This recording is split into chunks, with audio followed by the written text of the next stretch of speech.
Hello friends, welcome to me కథల సంపుటి. Friends, ఈరోజు రాధాకృష్ణ నవలలోని 8వ భాగాన్ని చూద్దామండి. నవలలోకి వెళ్ళే ముందు ఇంకా ఎవరైనా మన ఛానల్ని సబ్స్క్రైబ్ చేయనట్లయితే తప్పకుండా ఛానల్ని సబ్స్క్రైబ్ చేయండి, లైక్ చేయండి, షేర్ చేయండి, కామెంట్ చేయండి.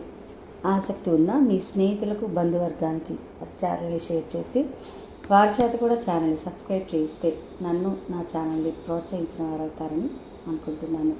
ప్లీజ్ సబ్స్క్రైబ్ టు మీ కథల సంపుటి ఛానల్. ఇక నవలలోకి వెళ్ళిపోదాము. మరి చదువుతున్నది శాంతినారాయణ. దుర్గమ్మ నిర్ఘాంతపోయినట్టు చూసింది. రాధ తనకి పని చెప్పడమా? కోడలు తన పెద్దరికాన్ని కించపరిచేసినట్టు మండిపడిన ఆవిడ రాధ వెళ్ళగానే కొడుకుని పిలిచి నిలదీసింది. ఏరా, నీ భార్య సంపాదిస్తోంది కదా అని నన్ను వంట మనిషిగా ఉండమంటావా? ఇది నీకు కూడా పుట్టిన బుద్ధేనా? అది కాదమ్మా, రాధ వచ్చేసరికి ఆలస్యం అవుతుంది, అందుకని మోకాళ్ళ వంగ నన్ను వంటింట్లో చావమన్నామంట. ఒక కొడుకువి కదా అని సంబరపడినందుకు నా నెత్తిన పెద్ద కిరీటమే పెడుతున్నావు. పోనీ అక్కయ్య, దాని కూడా ఒంట్లో బాగుంటోందా?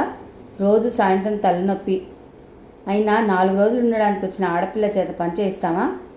మన మీద ఈ పని నెట్టడానికి సాయంత్రం డాన్స్ అంటూ రోజు బయటికి చెక్కేస్తోంది. ఎప్పుడూ ప్రోగ్రాంకి రోజు ప్రాక్టీస్ కావాలేమిటి? అదొక నెపం అంది రత్నమాణిక్యం. శివం వరహాలరావు సలహా మీద వంట మనిషిని కుదిర్చాడు. మొదట రాధ ప్రోగ్రాంకి శివం తప్పకుండా వచ్చేవాడు. రాను అతనికి విసుగు పుట్టసాగింది. వెళ్ళటం మానేశాడు. ప్రోగ్రాం శివమ్మని అడగటానికి వచ్చేవారితో శివంని అడ్డు పెట్టుకుని అన్నీ వరహాలరావే మాట్లాడేవాడు. అడ్వాన్స్గా ఇచ్చిన డబ్బు శివం చేతిలో నుంచి వరహాలరావు చేతిలోకి వెళ్ళేది. ఇది గమనించిన రాధ తర్వాత తనే నేరుగా వచ్చి వాళ్లతో మాట్లాడసాగింది. వరహాలరావుకి ఇది చాలా కోపంగా ఉండేది. రాధ ఇచ్చే ప్రోగ్రామ్స్, ఆ సాధన బాధలన్నీ రాధవే. డబ్బు మాత్రం వాళ్ళ చేతికి ఇవ్వాలి. తను మంచితనంగా సహనంతో ప్రవర్తిస్తే వీళ్ళు మారతారని, తనని అభిమానంగా చూస్తారని రాధ పడిన ఆశ అడియాస అయింది. ఇప్పుడు అత్తగారు ఆడపడుచులకు కొత్త సాధింపు ఒకటి దొరికింది. మాట మొదలైతే చాలు సంపాదిస్తున్నావని విర్రవి. ఇలాంటి వాళ్ళని 1,00,000 మందిని చూసాం. కాళ్ళకి గజ్జె కట్టి తైతక్కలాడే సంపాదన కూడా ఓ సంపాదనేనా? బోడి సంపాదన అంటూ ఈడ్చిస్తున్నారు. రాధ మనసు చివక్కుమనేది.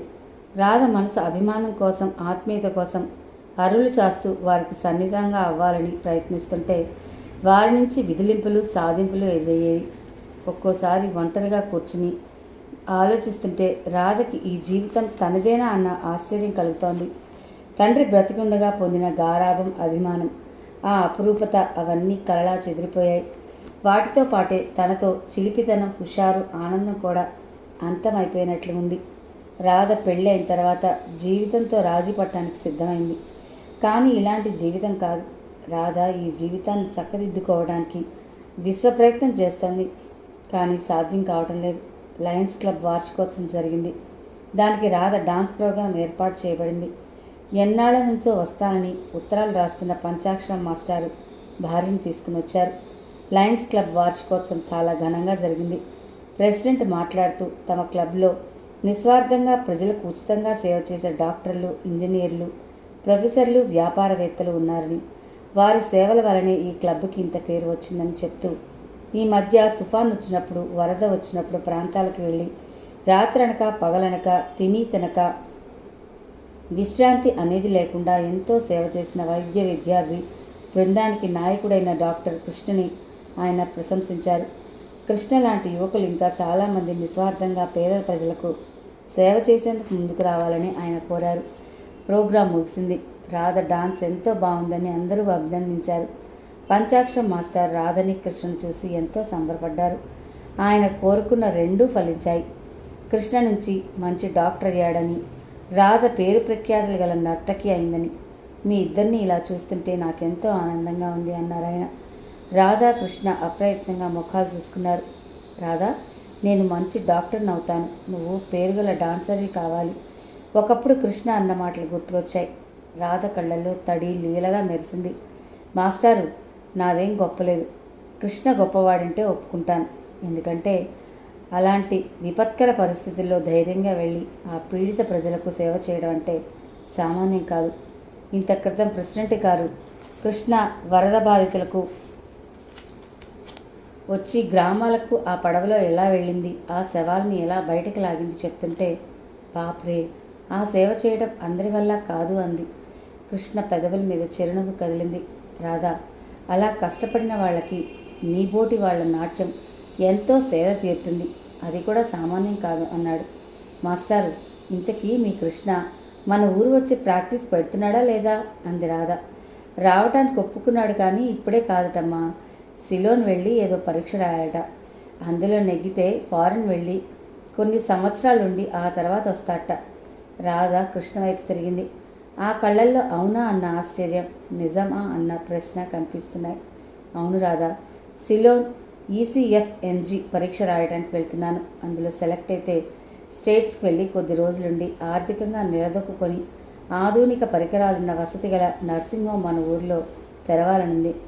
నా ఈ ఆశ నెరవేరటం అనేది నేను సిలోన్లో రాయబోయే పరీక్ష నెగ్గటం బట్టి ఉంటుంది. ఊరికే MBBS పాస్ అయినంత మాత్రాన లాభం లేదు. ఇంకా పై చదువు చదవాలి, చేతిలో డబ్బు కూడా ఉండాలి. పల్లెటూరులో సేవ చేయాలంటే ఏ డాక్టర్ అయినా తనని తాను నిలదొక్కుకోగల ఆర్థిక స్తోమత ఉండాలి. రాధ అతన్నే చూస్తోంది. కృష్ణ ఎంత ఎదిగిపోయాడు. చిన్నతనంలో స్కూల్కి వెళ్ళనని మారాం చేసి చెట్లెక్కుతూ చెరువులో ఈతలు కొడుతూ అల్లరి చేసే ఈ కృష్ణే ఈ కృష్ణనా అని అంటే ఎవ్వరూ నమ్మలేరు. అతనిలో చదువు పట్ల అంత ఆసక్తి, ప్రవర్తనలో గాంభీర్యం వచ్చినాయి. జీవితంలో తన గమ్యం ఏమిటో సుస్పష్టంగా తెలిసి ఆ మార్గం వెంట నిశ్చల చిత్తుల్లా వెళ్తున్న ప్రయాణికుల్లా ఉన్నాడతను. ఇంతలో ప్రెసిడెంట్ గారు అటు రావడంతో సంభాషణ ఆగిపోయింది. ఆయన వెంట ఒక బట్టతల ఆయన ఉన్నారు. ప్రెసిడెంట్ గారు ఆయన్ని పరిచయం చేస్తూ, మిసెస్ రాధా, వీరు రంగారావు గారు, ఆంధ్రప్రదేశ్ సాంస్కృతిక అకాడమీ సెక్రటరీ అన్నారు ఆయన.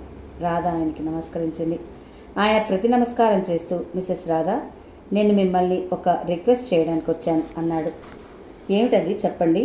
వచ్చే నెలలో ఢిల్లీలో జరగబోతున్న భారతీయ సాంస్కృతిక వార్షికోత్సవాలలో పాల్గొనడానికి ఆంధ్రప్రదేశ్ తరపున ఒక సాంస్కృతిక బృందం పంపిస్తున్నాం.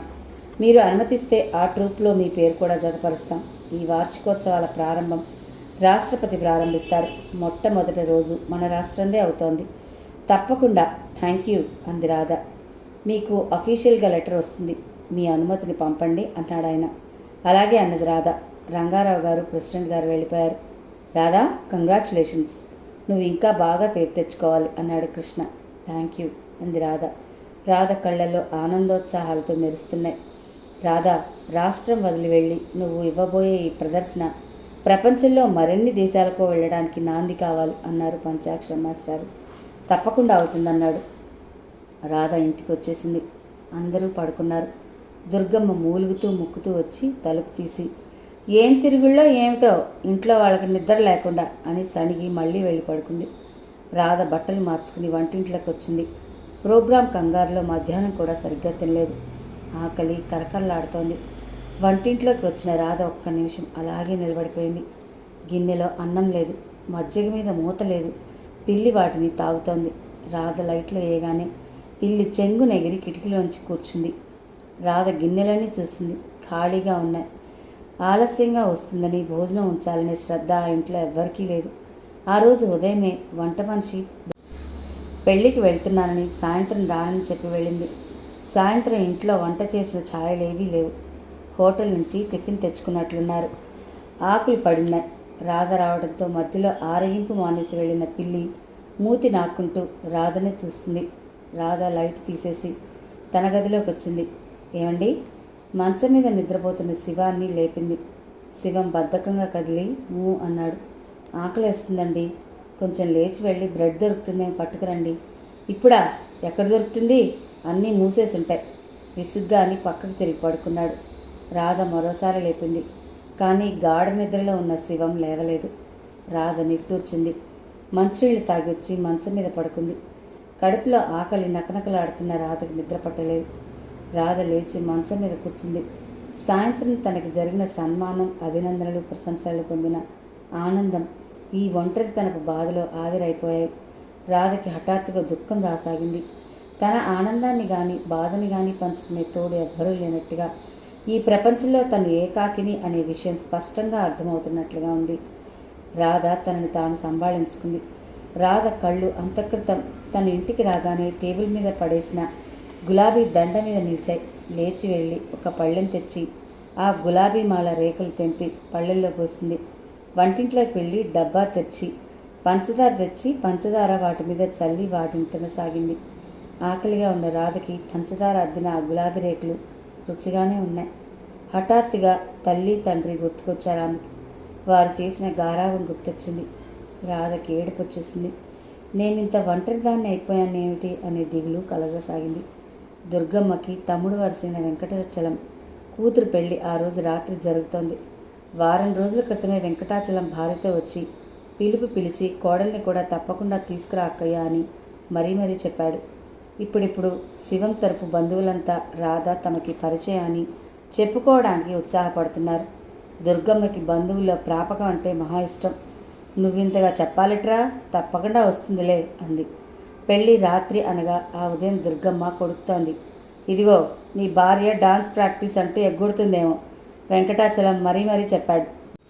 రాత్రికి పెళ్ళి ఉంది, వెళ్ళాలని చెప్పు. అక్కడే ఉన్న రాధతో శివం అమ్మ మాట విన్నావా అన్నాడు. నేను ఎక్కడికి రాను, నాకు ఒంట్లో బాగోలేదనేసి రాధ అక్కడి నుంచి వెళ్ళిపోయింది. ఆవిడగారు ఎందుకు వస్తుందమ్మా, నలుగురిలో మనలా కలిసిపోతే ఆవిడ గొప్పతనం కరిగిపోదు అంది రత్నమాణిక్యం. శివం ఎవరో పిలిచినట్లు వెళ్ళిపోయాడు. అమ్మమ్మ, అయితే అత్తయ్య పెళ్ళికి రాదా అంది మధురం. ఏమోనే అమ్మ, అత్తలు చెప్తే కోడళ్ళు వినే రోజులా ఇవి. కోడళ్ల పెత్తనంలో అత్తలు ఆరళ్ళు పడే కాలం కానీ అంది. అత్తయ్య రాకపోతే అత్తయ్య నీలం రంగు పట్టు చీర కట్టుకుని నేను వస్తాను అంది మధురం. నీ బొంద, ఇప్పుడే నీకు చీరలేమిటే, అసలే మెత్తని ఒంటిదానివి, చీర కట్టుకుంటే పిల్లల తల్లిలా ఉంటావు అంది రత్నమాణిక్యం. అబ్బబ్బా ఊరుకోవే రత్నం, దాని సరదా ఎందుకు పాడు చేస్తావు? మీ అమ్మ అలాగే అంటుందిలేమ్మా, అత్తయ్యని అడిగి నేను ఇప్పిస్తానుగా అంది దుర్గమ్మ. నువ్వు ఇలా గారాబం చేసే దాన్ని చెడగొడుతున్నావు. అది కావాలనుకున్న పని చేసి ఊరుకుంటుంది. రేపు పెళ్ళైతే ఎంత కష్టం అంటూ విసుక్కుంది రత్నమాణిక్యం. బాగే చూసేవాళ్ళకి ఇచ్చి చేద్దాం అంది దుర్గమ్మ. మా అమ్మమ్మ మంచిది, మధురం సంబరపడింది. అక్కడే ఉన్న నాగరాజు ఇదంతా వింటూనే ఉన్నాడు. రాత్రికి రాధ మినహా ఈ ఇంట్లో అందరూ పెళ్లికి వెళ్తారనే విషయం అతనికి అర్థమైంది. ఎన్నో రోజుల నుంచి రాధ పట్ల అతని మనసులో నిద్రపోతున్న కోరిక పడగెత్తిన పాములా బుసగొట్టింది. రాత్రి పొద్దుపోయింది. అంతటా నిశ్శబ్దంగా ఉంది. నాగరాజు ఆ ఇంటికి వచ్చాడు. తలుపులు తీసే ఉన్నాయి. రాధ గదిలో దీపం వెలుగుతోంది. రాధ ఒక్కతే ఇంట్లో ఉంటుందని అతనికి తెలుసు. అయినా అదేమీ ఎరగని వాళ్ళ బామ్మగారు అని పిలిచాడు. రాధ గదిలో నుంచి జవాబు రాలేదు. అతను రాధ గది దగ్గరికి వచ్చాడు. గుండెలు అదురుగా పీచుమంటున్నాయి. మధురం మళ్ళీ పిలిచాడు. లేదు, అంతా పెళ్ళికి వెళ్ళారు. గదిలో నుంచి రాధ జవాబు చెప్పింది. అలాగా, నాకు తెలీదే. అవును, పెళ్ళి కదూ, నేను ఆ మాట మర్చిపోయాను. అతను ఆగాడు. కాస్త ఆగి మళ్ళీ అడిగాడు.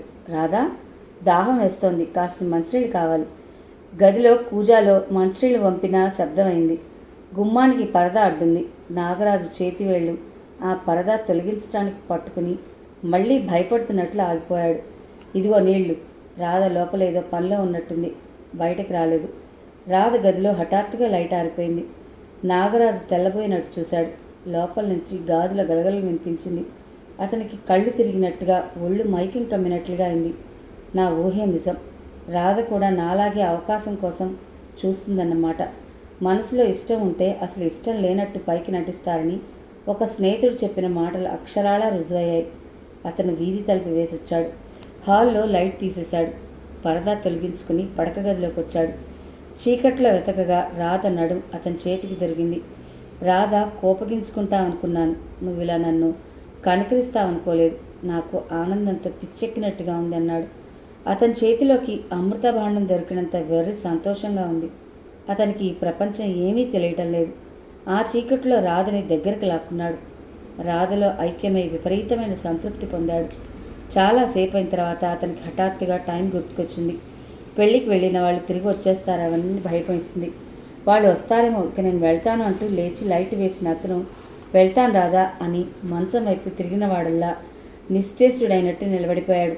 మంచం మీద ఉన్న వ్యక్తి రాధ కాదు, మధురం. అతనికి కళ్ళు గిర్రిన తిరిగాయి. మధురం రాధలాగా చీర కట్టుకుంది, జడేసుకుని పూలు పెట్టుకుంది, గాజులు వేసుకుంది, అచ్చు రాధలా తయారైంది. నువ్వా అన్నాడు కంపరంగా చూస్తూ. మధురం మంచం మీద నుంచి లేచింది. నువ్వింత చెడ్డవాడివి అనుకోలేదు. నేను ఊరికే తమాషా చేయడానికి అత్తయ్యలా మాట్లాడి లైట్ తీస్తే నువ్వు ఇలా చేశావు. పైగా నన్ను అత్తయ్య అనుకున్నావు. అమ్మమ్మ రాని చెప్తాను. చూపుడు వేలు చూపించింది. నాగరాజు గబాలను వచ్చి మధురం నోరు నొక్కాడు. రాక్షసి, నాకు నువ్వేనని తెలుసు. నేను ఊరికే నువ్వేమంటావో అని నాటకం ఆడాను. రాధ అనగానే నా మీద కోపంతో నన్ను తోసేసి నన్ను రక్కుతావనుకున్నాను. నిన్ను బాగా ఏడిపించాలని అలా అన్నాను. నిజంగానా? నా మీద ఒట్టు? సరే అయితే మరి అమ్మమ్మకి ఇదంతా చెప్పనా వద్దా? నాగరాజు ఏడవలేక నవ్వాడు. నువ్వు చెప్పావంటే నా కాళ్ళు విరక్కొడుతుంది. ఇక మీ ఇంటికి నన్ను రానేదు. నీకు అదే ఇష్టమైతే చెప్పు. చెప్పను. నాకు తెలుసు నువ్వు చాలా మంచిదానివి. నాగరాజు మెచ్చుకున్నాడు. నాగరాజు బ్రతుకు జీవుడా అని వెళ్ళిపోయాడు. పెళ్లికి రాధ వెళ్ళననే అంది. కానీ శివం మరీ చెప్పడం వల్ల బలవంతంగా బయలుదేరింది. రత్నమాణిక్యం కూతుర్ని పెళ్లికి వద్దంది. అందరూ పెళ్ళెప్పుడు అని అడుగుతారు. సమాధానం చెప్పలేక చావాలి. నువ్వు ఇంట్లోనే ఉండు అంది. అందరూ పెళ్లికి వెళ్ళారు. ఏమీ తోచని మధురం రాధ గదిలోకి వచ్చింది. రాధ చీర తీసుకుని కట్టుకుంది. అద్దం ముందు నిలబడి రాధలా అలంకరించుకుంటుండగా నాగరాజు వచ్చాడు. అతన్ని ఏడిపించాలని అనుకుని రాధలా మాట్లాడింది. తర్వాత మధురం ఊహకందనది జరిగింది. రాధ పెళ్లి నుంచి ఇంటికి రాగానే తన గది చూసి ఆశ్చర్యపోయింది. పక్కంతా నలిగింది. పక్క మీద మధురం పడుకుని నిద్రపోతుంది. తన చీర కట్టుకొని ఉంది. డ్రెస్సింగ్ టేబుల్ మీద తిలకం ఒలికి ఉంది. రాధకి చాలా చిరాకొచ్చింది. ఆ రాత్రి కోపం ఎలాగో బిగబట్టుకున్న రాధ పన్నాడు ఉదయం కాఫీ తాగుతుండగా ఇంకెప్పుడు నా గదిలోకి వచ్చి అన్నీ తీసి పాడు చేయకు అంది. నేనేం పాడు చేశాను అంది మధురం. ఏం పాడు చేశానంటావే? ఆ కాటుక మరకులు అలాగేనా పూసేయటం? తిలకం అంతా ఒలకబోసావు. దువ్వెన నిండా నీ జుట్టు చిక్కుకుంది. ఇది మంచి పద్ధతి కాదు. నన్ను అడగకుండా ఇంకెప్పుడు నా బీరువాలో చీర తీసి కట్టుకోవద్దు. రాధ హెచ్చరికలకు బిత్తరపోయినట్టు చూసిన మధురం అమ్మమ్మ అని ఏడుస్తూ వెళ్ళి అత్తయ్య నన్ను తిడుతుంది అంటూ రాధ మాటల్ని మార్చి కొత్త అర్థాలు వచ్చేలా చెప్పింది. రత్నమాణిక్యం చెరచరా వచ్చింది. పిల్లలు అన్న తర్వాత ఏది ముట్టుకోకుండా ఎలా ఉంటారు? ఎందుకు అన్ని మాటలు అంటావు నువ్వు? ఈ తిలకాలు పౌడర్లు ముఖం ఎరగని దరిద్రలా అనుకున్నావా? అనవసరంగా మాటలు జారకండి. మధురం మరీ చిన్నపిల్లేం కాదు. వస్తువులు జాగ్రత్తగా వాడటం తెలియనప్పుడు నా గదిలోకి రావద్దన్నాను. ఇందులో తప్పేం లేదు. అవునవును, అసలు సంపాదన నీదైనప్పుడు ఇది నా పుట్టిలు అనుకోవడం నాదే తప్పు. మీరేమైనా అనుకోండి, కానీ మీ అమ్మాయికి మంచి ప్రవర్తన నేర్పుకోండి. చాలే, గుడ్డొచ్చి పిల్లని వెక్కిరించిందంట. నువ్వేనా నాకు చెప్పొచ్చో? అవును, సమయం వచ్చింది కాబట్టి ఇంకోటి కూడా చెప్తున్నాను.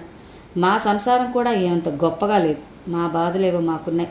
ఈ రోజుల్లో ఎవరి బాధలు వారే పడలేకుండా ఉన్నప్పుడు ఇంకొకరి బాధలేం మోయగలరు?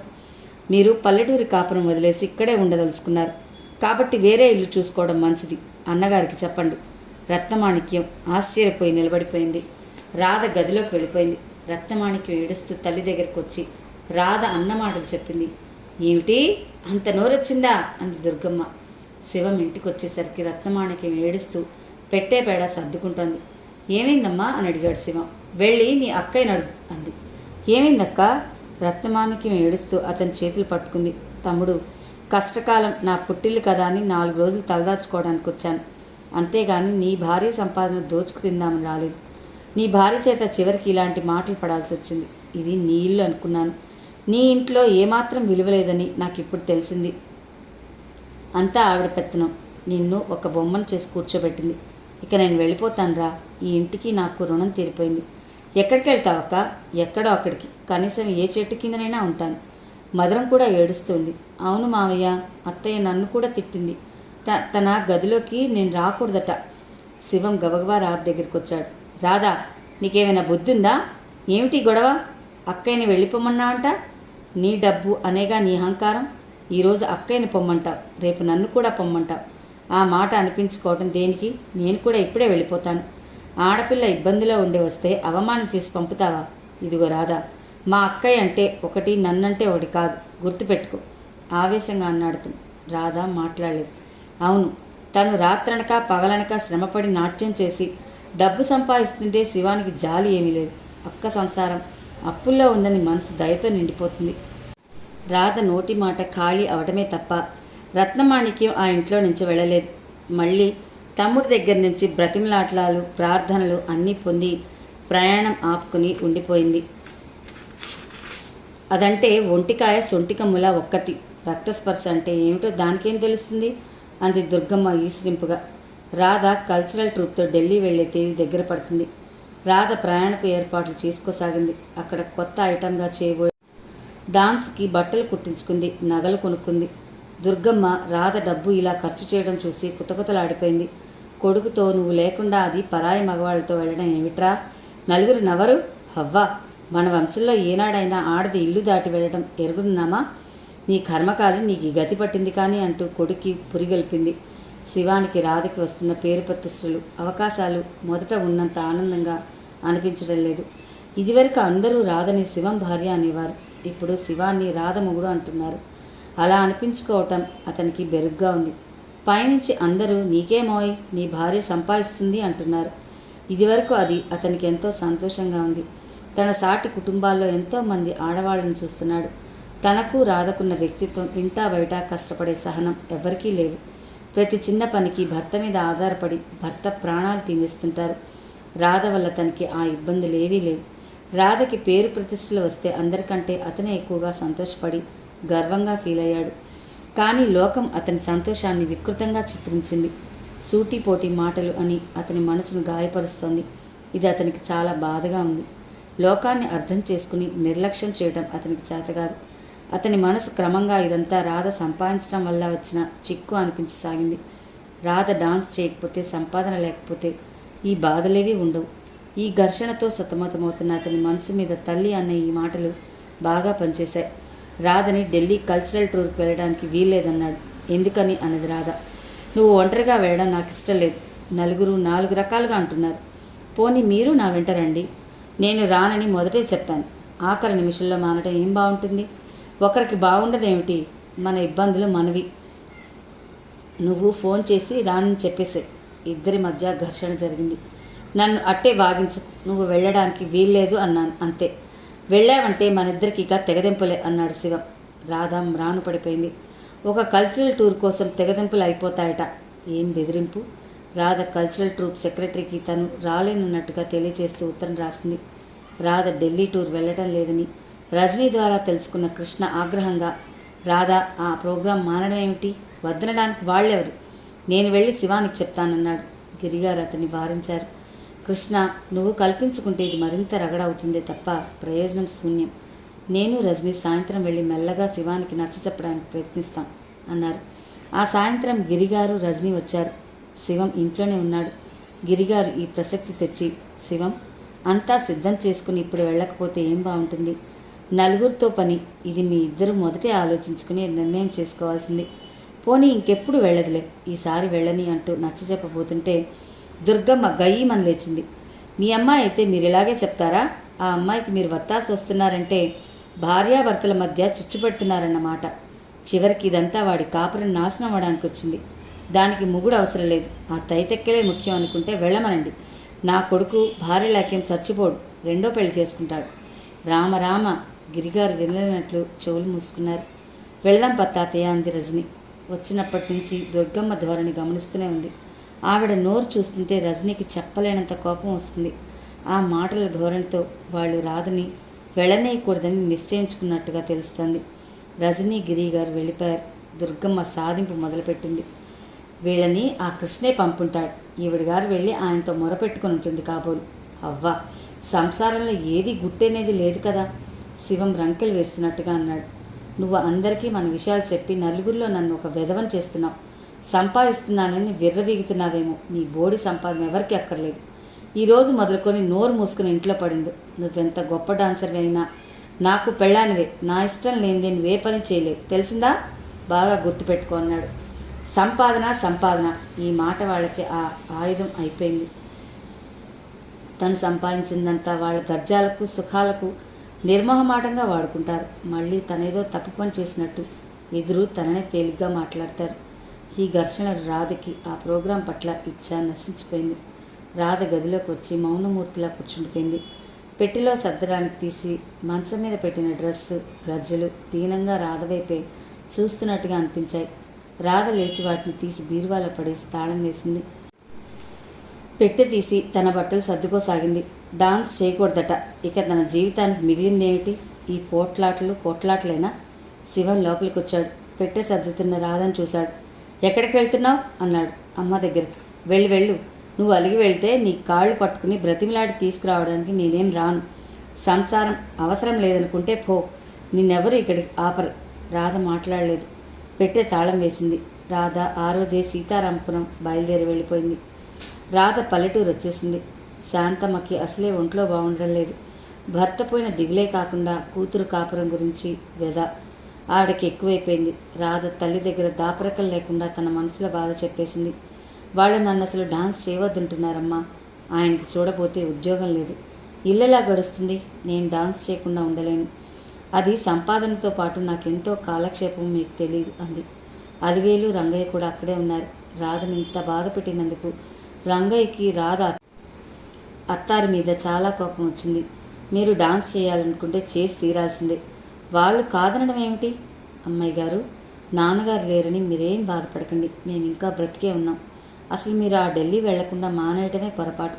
అప్పుడే ఇక్కడికి రావాల్సింది. మీరు అల్లుడి గారు వచ్చి బ్రతిమలాడే వరకు ఆ ఇంటి గుమ్మం తొక్కద్దన్నాడు రంగయ్య. చాలు ఊరుకో. ఇదంతా వీధిన పడితే నలుగురు నవ్వటానికా?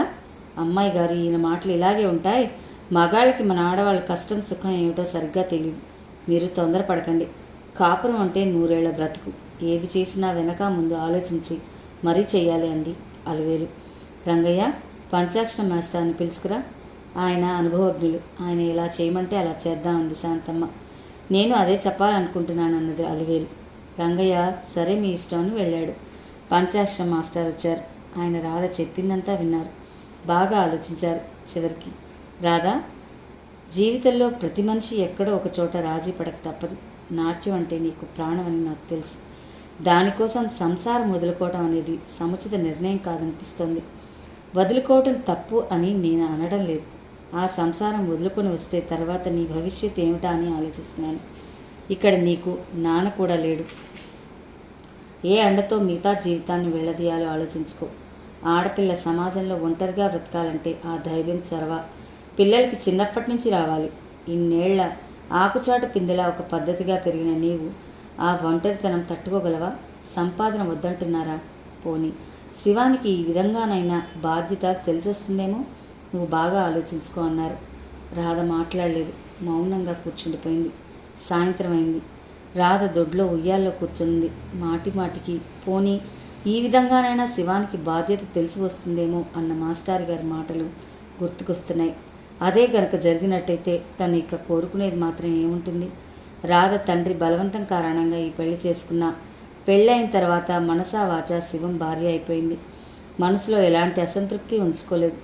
అతని తోడితే తన జీవితం అని నమ్మింది. అతనిలో మంచితనం చూడటానికి, అతన్ని గౌరవించడానికి ప్రయత్నించిందే తప్ప అతనిలో లోపాలు వెతికి అతన్ని కించపరచడాన్ని ఏనాడూ చూడలేదు. శివం ప్రస్తుతం చాలా మంచివాడు. ఆ మంచితనమే రాధకు ఒక్కోసారి ప్రాణ సంకటం అవుతుంది. ఎదుటివారిని గురించి ఆలోచిస్తూ ఎంతైనా నష్టపోయే మనిషి ప్రపంచం దృష్టిలో చాలా ఉపకారిగా ఉండొచ్చు, కానీ అతని నీడలో ఉండాల్సిన వాళ్ళకి అడుగడుక్కి కష్టాలు, కంటకాలు గుచ్చుకుంటాయి. పరధ్యాసగా దీర్ఘాలోచనలో మునిగి ఉన్నట్టుగా కూర్చుని ఉన్న రాధ దగ్గరికి, అమ్మాయి గారు, ఇదిగో నీకు ఉత్తరం వచ్చింది అంటూ అలివేలు కవర్ తెచ్చిచ్చింది. రాధ గబాల్న ఆ ఉత్తరం అందుకుంది. తను వచ్చేయగానే శివం కూడా చాలా బాధపడి ఉంటాడు. అందుకే వచ్చేయమని ఉత్తరం రాశాడేమో. రాధ ఉత్తరం అడ్రస్ చూసింది. అది శివం చేతి వ్రాత కాదు, కృష్ణది కూడా కాదు. అపరిచితంగా ఉన్న దస్తూరి ఎవరిదై ఉంటుందా అని ఆలోచిస్తూ కవర్ చింపి కాగితాలు తీసింది. అది రజనీ వ్రాసిన ఉత్తరం. రాధకి చదువుతున్న కొద్దీ కుతూహలం ఎక్కువైంది. అందులో ఇలా ఉంది: ప్రియమైన రాధకి, రజనీ ప్రేమపూర్వకంగా రాయినది. నువ్వు ఊరు వెళ్ళినట్టే నాకు తెలీదు.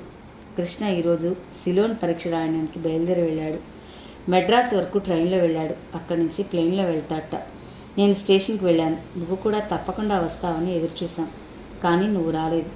కృష్ణ చాలా ఆశాభంగం చెందాడు. కృష్ణ వెళ్తూ నువ్వు ఎందుకు రాలేదో కనుక్కోమన్నాడు. మీ ఇంటికి వెళ్తే మీ అత్తగారు నాతో మాట్లాడలేదు. మీ ఆయన మాత్రం కూర్చోమని మర్యాద చేసి నువ్వు మీ అమ్మకి ఒంట్లో బాగోలేకపోతే చూడటానికి వెళ్ళావని, ఎప్పుడు వస్తావో తెలియదని చెప్పారు. మీ అమ్మగారికి ఇప్పుడు ఎలా ఉంది? రాధా, నేను నిన్నొక ముఖ్య రహస్యం అడగడానికి ఉత్తరం రాస్తున్నాను. నువ్వు ఏమీ అనుకోవని నాకు తెలుసు. అందుకేలా ఇలా చనువుగా, స్నేహంగా నా మనసులో ఆరాటం నీకు తెలియచేస్తున్నాను. కృష్ణ ఇన్నేళ్ల నుంచి మా ఇంట్లో ఉంటున్నాడు కదా. మొదట అంటే 2-3 సంవత్సరాలు నాకు అతని ఉనికే గుర్తుండేది కాదు. నా సంగతి నీకు తెలుసు కదా. ఎంతసేపు పుస్తకాలు, రేడియోలు, కుట్లు, అల్లికలు, సినిమాలు ఇవే నా ప్రపంచం రాదా? నీకు తెలిసే తెలీదో మా అమ్మకి తాతయ్యకి నన్ను మెడిసిన్ చదివించి నన్ను డాక్టర్గా చూడాలని మహా ఇష్టంగా ఉండేది. వరంగల్లో ఓ సంవత్సరం చదివి 2వ సంవత్సరం ఇంటికి పారిపోయి వచ్చాను.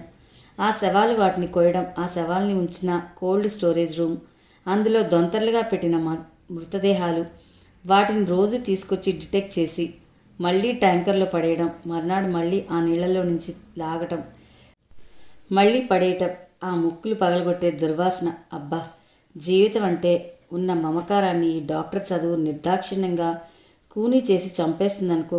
ఆ రోజుల్లో రాత్రి వేళ కళ్ళు మూసుకుంటే చాలు ఆ శవాలు కల్లోకి వచ్చి డాన్స్ చేసేవి.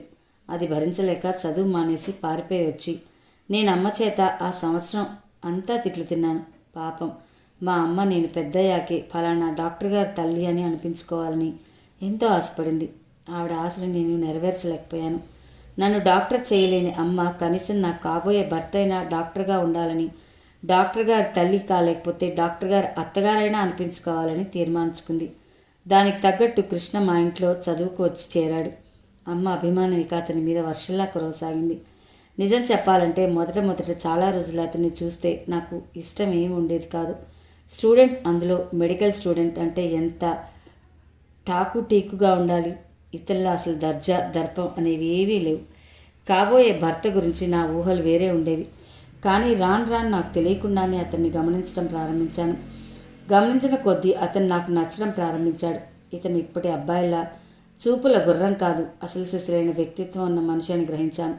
అతనంటే నాకెంతో ఇష్టం ఏర్పడింది. అతన్ని కవ్వించాలని, ఆట పట్టించాలని ఎంతో చూశాను.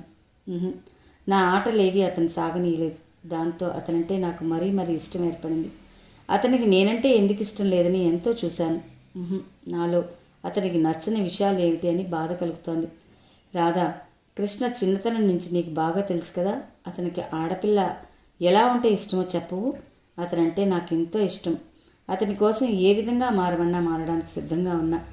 అతను సిలోన్ నుంచి తిరిగి వచ్చేసరికి అతను కోరుకున్న విధంగా నేను ఉండాలి. నాకు కాస్త సలహా ఇవ్వవు? తప్పకుండా ఇస్తావని ఆశతో ఈ ఉత్తరం రాస్తున్నాను. నీ జవాబు కోసం 1000 కళ్ళతో ఎదురు చూస్తుంటాను. నీ రజని. ఆ ఉత్తరం చదవటం ముగించేసరికి రాధ పెదవుల మీద చిరునవ్వు విచ్చుకుంది. నవ్వు ముఖంతో ఆ ఉత్తరం మరోసారి చదివింది. రాధ లేచి వెళ్ళి అప్పటికప్పుడే రజనీకి జవాబు రాసింది. రజనీ, నీ ఉత్తరం అందింది. నువ్వు నీ మనసులో మాట నాకెప్పుడో చెప్పుంటే ఈ పాటికి కృష్ణ నీ కొంగు పట్టుకుని తిరిగేలా చేసేదాన్ని.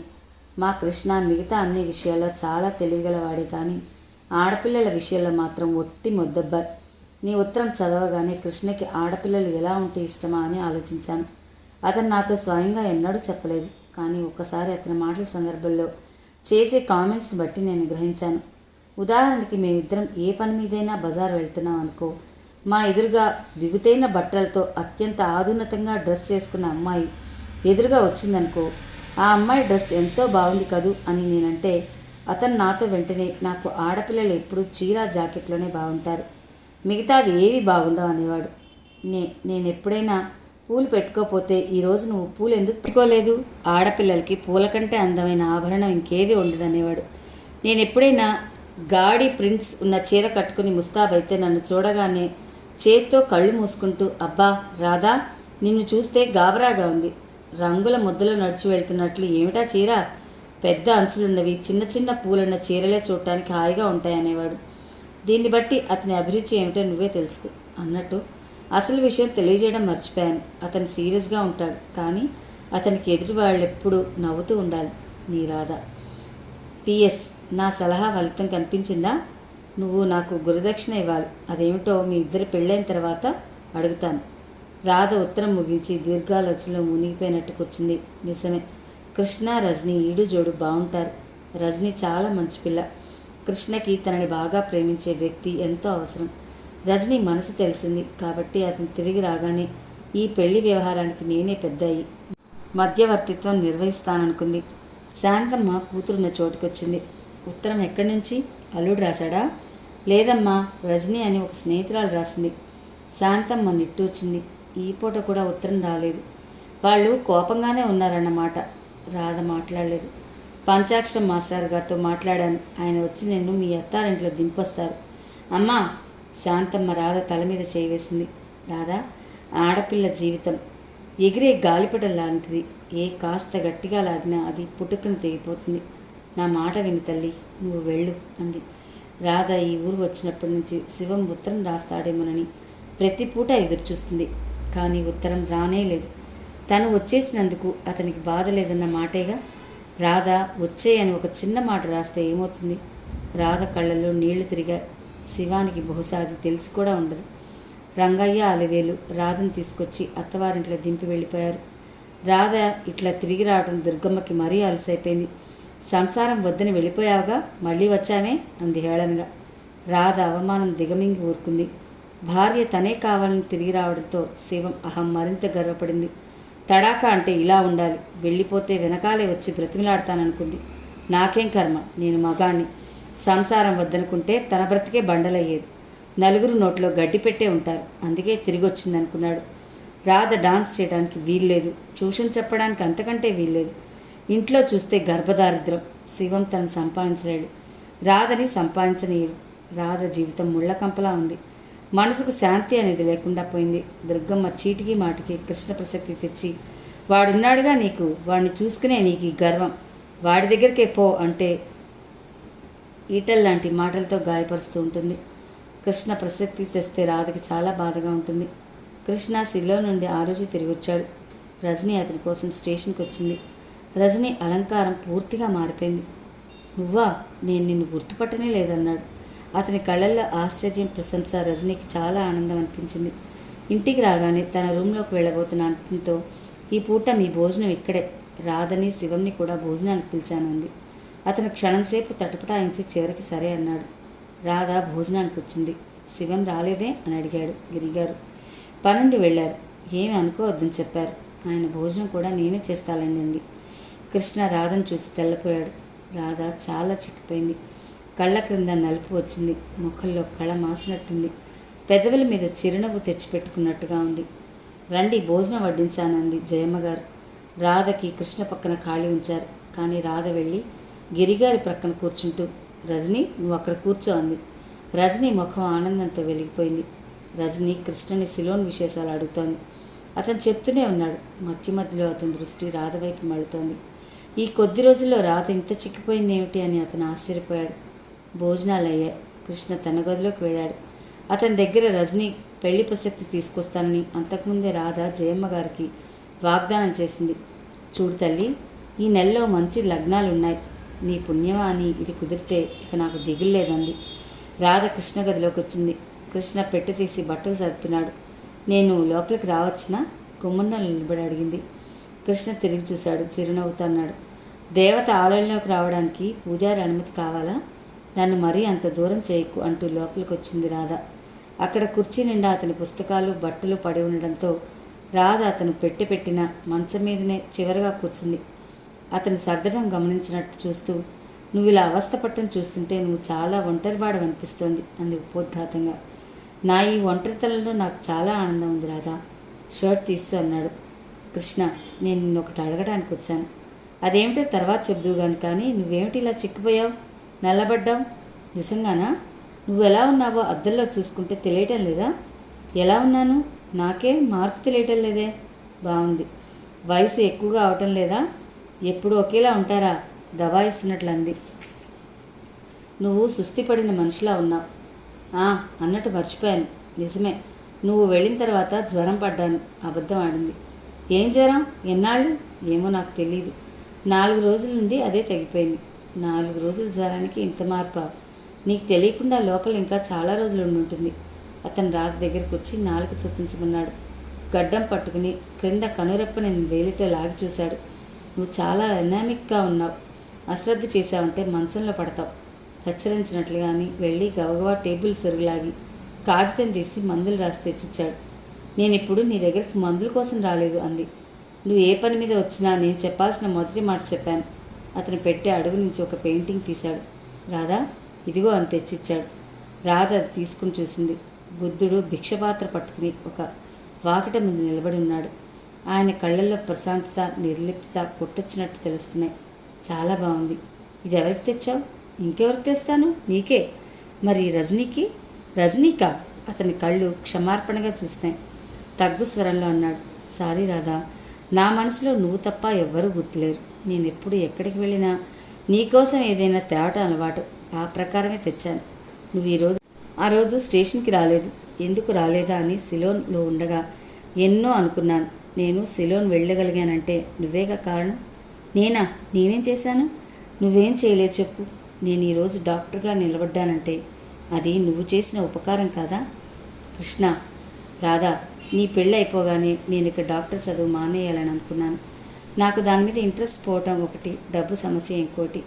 కానీ ఆలోచించగా నిన్ను మర్చిపోవాలంటే ఈ చదువు ఒక్కటే మార్గం అనిపించింది. కానీ డబ్బు ఎలా? డబ్బు నాకు పెద్ద సమస్య కదా. పంచాక్షరం మాస్టర్ గారిని ఎంత వడ్డీ అయినా సరే ఎక్కడైనా అప్పిప్పించమని అడిగాను. ఆయన ఎక్కడి నుంచి తెచ్చారో నాకు తెలియదు. నెల నెలా సరిగ్గా టంచనగా నాకు డబ్బు పంపించేవారు. నేను చదువు పూర్తయి ఈ ఉద్యోగంలో చేరిన తర్వాత మాస్టర్ గారికి ఆ డబ్బు వడ్డీతో సహా ఎంతైందో లెక్క చెప్పమని అడిగాను. ఆయన నవ్వారు. ఆ డబ్బు ఇచ్చిన వ్యక్తి తిరిగి తీసుకోవడానికి ఇష్టపడలేదన్నారు. నేను ఆశ్చర్యపోయాను. ఇదేమిటి అని ఆయన నిలదీస్తే ఆ డబ్బు నువ్వు ఇచ్చినట్టుగా చెప్పారు. నువ్వు అత్తవారింటికి వెళ్లే ముందు మాస్టర్ గారి చేతికి ఆ డబ్బు మొత్తం ఇచ్చి నెల నెలా పంపే ఏర్పాటు చేశావని అన్నారు. నువ్వు ఇచ్చినట్టుగా తెలియని వద్దని చెప్పావట. రాధా, నువ్వు నిజంగా మేలు చేశావు. ఆ వేడిలో, ఆ కోపంలో నేను ఆ డబ్బు నీది అంటే ముట్టుకునేవాడిని కాదు. ఓ చెంప కాలదని నువ్వే మళ్ళీ అలా అజ్ఞాతంగా నిలబడి చేయూత ఇచ్చి నిలబెట్టడంతో నీ మనసు ఏమిటో నాకు అర్థం కాలేదు. ఇప్పుడు చెప్పు, నాకింత ఉపకారం చేసి నా భవిష్యత్తుకు రాచబాట వేసిన నిన్ను నేను తలుచుకోవటంలో అతిశయోక్తి ఏమైనా ఉందా? రాధా పెయింట్స్ చూస్తూ నెపంతో కళ్ళు కిందకు వాల్చింది. రాధా, ఏమిటి ఆలోచిస్తున్నావు? నీ చిన్ననాటి స్నేహితుడిగా నిన్ను గుర్తు చేసుకునే అధికారం కూడా నాకు లేదా? రాధ మాట్లాడలేదు, తల ఎత్తలేదు. అతను దూరంగా వెళ్ళాడు. కుర్చీ మీద పడి ఉన్న షర్టు తీసి హ్యాంగర్కి తగిలిస్తూ అడిగాడు, ఇప్పుడు చెప్పు, పని మీద వచ్చానన్నా ఏమిటది? నువ్వు పెళ్లి చేసుకోవాలి కృష్ణ. నేను పెళ్లి కూతుర్ని ఎన్నిక చేసి రెడీగా ఉంచాను. అతను చేస్తున్న పని ఆగిపోయింది. నిటారుగా నిలబడి రాధ వైపే చూస్తున్నాడు. రాధ గబగబా ఉత్సాహంగా చెప్పింది, పిల్ల మనకి బాగా తెలిసిన అమ్మాయి, చాలా బాగుంటుంది, చదువుకుంది, పని పాటలు వచ్చు. ఆ అమ్మాయిని చేసుకుంటే నువ్వు చాలా సుఖపడతావు. అతను నిజంగా అన్నట్టు చూశాడు. నిజంగా? నువ్వు అంటే ముహూర్తం పెట్టించేసే అన్నాడు. నిజంగానా? నువ్వు ఒప్పుకున్నట్టేనా? ఒప్పుకున్నట్టే. అయితే ఇప్పుడే వెళ్ళి చెప్పేస్తాను. రాధ లేచి వెళ్ళబోయింది. ఆగు, పిలిచాడు అతను. త్వరగా వెళ్ళబోతున్న రాధ ఆగింది. తల తిప్పి ఏమిటి అన్నట్టు చూసింది. కానీ ఒక షరత్ అని చెప్పు. ఆ అమ్మాయి 4 సంవత్సరాల వరకు వాళ్ళ తండ్రి దగ్గరే ఉండాలి. నెలకి ఎంత డబ్బు ఖర్చు అవుతుందో అడుగు. నేను ఫారిన్ నుంచి తిరిగి వచ్చే వరకు ఆ అమ్మాయి నా భార్య అని నాకు గుర్తు చేయకూడదు. రాధ ఆశ్చర్యంగా పూర్తిగా అతని వైపు తిరిగింది. నువ్వు ఫారిన్ వెళ్తున్నావా? ఎప్పుడు? బహుశా త్వరలోనే వెళ్తాను. నేను సిలోన్లో రాసిన పరీక్ష నెగ్గితే ఆ కారణంగా వెళ్తాను. అది కాకపోయినా ఇంకోటి కూడా ప్రయత్నిస్తున్నాను. ముందు నా ఈ మాటకి జవాబు చెప్పు. నా పెళ్ళికి నీకు ఎందుకింత తొందర? నిజంగా చెప్పనా? 4 రోజుల పాటు నేను హాయిగా మీ భార్యాభర్తల దగ్గర ఉండొచ్చు అని. అయితే పెళ్ళికి రేపే లగ్నం పెట్టించు. నేను ఫారెన్ గీరెన్ ఎక్కడికి వెళ్ళను. రాధ కళ్ళల్లోకి చివ్వున రాబోయిన నీళ్లను అతి కష్టం మీద నిగ్రహించుకుంది. వెళ్ళి రాధా, రజనీతో పెళ్ళికి నేను ఒప్పుకున్నానని ఇప్పుడే చెప్పు. రాధ ఆశ్చర్యపోయింది.